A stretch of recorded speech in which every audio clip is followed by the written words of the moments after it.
3. Hi, this is Dorothy's Outdoor Kitchen.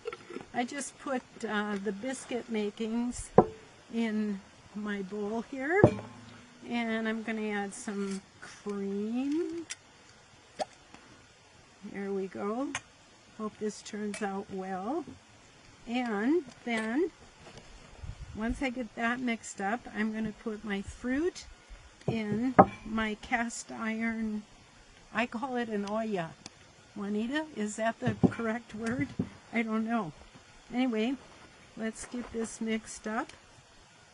This is the biscuit topping because rather than a fruit crisp, we are making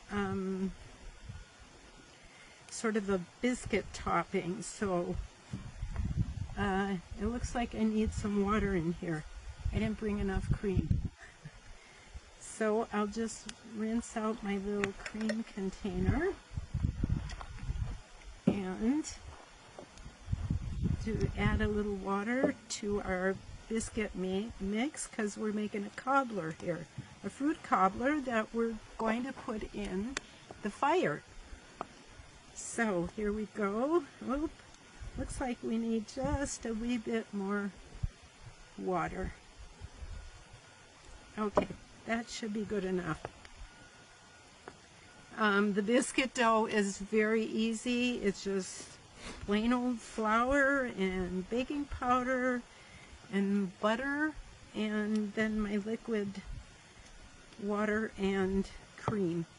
Okay, so here's my mix of fruit from the Crescent Valley. I've got plums, peaches, nectarines, and pears. And there's a little bit of sugar and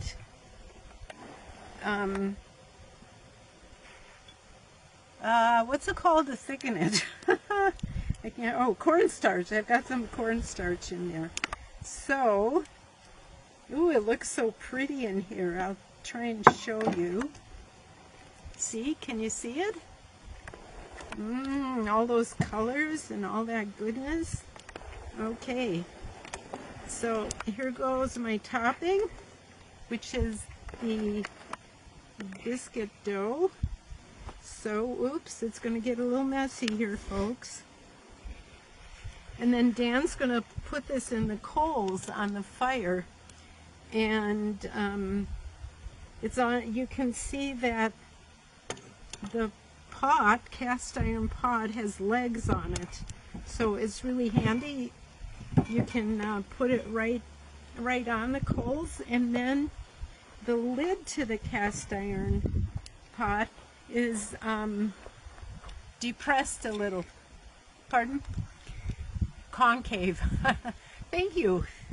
And so we'll put that on, and then he'll put some coals on top of the pot. Okay, it's just about all in here, pardon my fingers, but hey, it's a great outdoors, and we just kind of got to improvise when you're outside. So, I think this is good to go. There you go. We'll put the top to the olla. And then Dan will put coals on here, and probably in about 20 minutes, we're going to have an awesome dessert. Bye.